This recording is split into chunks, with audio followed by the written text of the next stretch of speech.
Um professor apresenta aos seus alunos um sistema com 4 condições diferentes de equilíbrio, conforme a figura.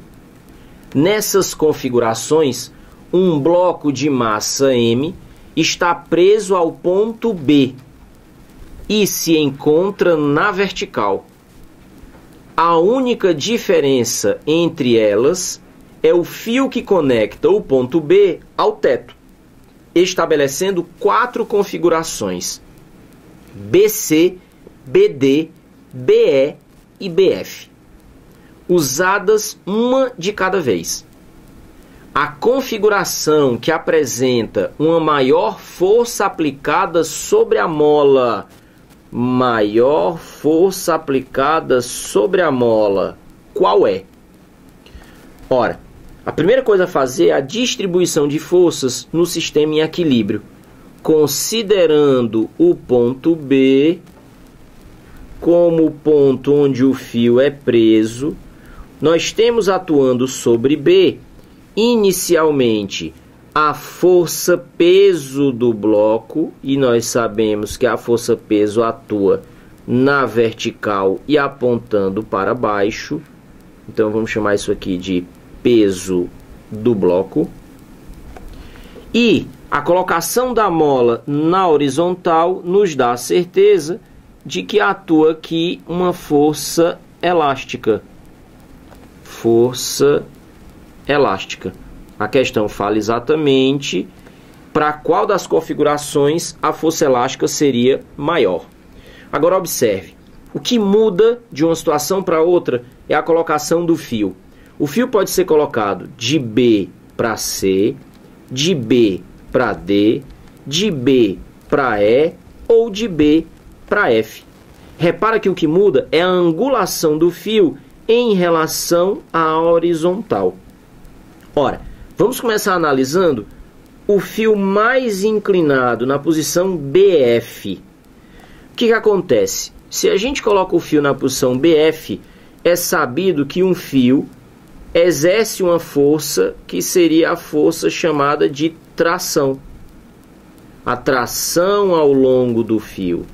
O detalhe é que, diferente das outras forças desenhadas anteriormente, eu vou chamar aqui tração no fio BF, o peso aparece na vertical, a força elástica aparece na horizontal e a força de tração aparece inclinada. E aí é cálculo vetorial. Toda vez que um vetor aparece inclinado, a gente faz a decomposição desse vetor, ou seja, imagina esse vetor como se fosse constituído por 2 componentes.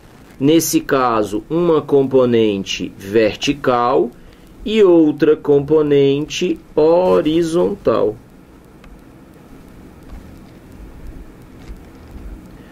Observe que, pensando nas componentes ao invés da tração, nós precisamos que a componente Y, a componente no eixo vertical da tração, equilibre o peso do bloco, já que o bloco não sobe e não desce. Enquanto que a componente X, a componente horizontal, precisa equilibrar a força elástica exercida pela mola. Observe então que o valor dessa tração se modifica com a inclinação do plano. Se nós utilizarmos, ao invés do fio fixado no ponto F, o fio fixado no ponto E, por exemplo, o que é que muda? Nós teríamos uma tração ao longo do fio, agora colocado no ponto E, que também poderia ser imaginado como tendo 2 componentes, uma componente no eixo Y, que teria a função de equilibrar o peso do bloco, e como o peso do bloco é uma força constante, então essa tração também teria que manter seu valor constante. Entretanto, fica bem claro que o valor da componente horizontal da tração diminuiu.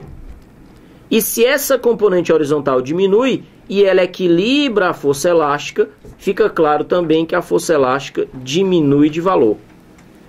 E para a gente continuar visualizando o processo, se nós colocássemos o fio na posição BD, mais uma vez uma componente inclinada, pensada como sendo duas componentes, uma componente no eixo Y e a outra componente no eixo X. Observe que a componente no eixo Y não pode se modificar, já que ela equilibra o peso e o peso do bloco é constante. Entretanto, a componente X, à medida que você vai deslocando o ponto de fixação do fio, observe que a componente X vai se tornando cada vez menor.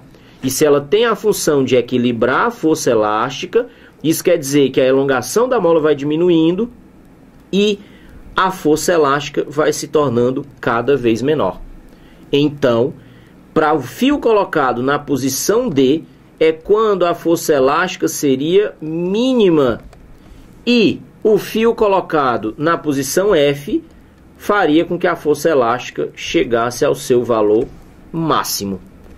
Para marcar a resposta correta da questão, que pede para qual configuração nós teríamos sobre a mola a maior força.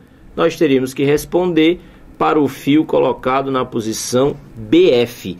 E BF, então, significa alternativa D de dado.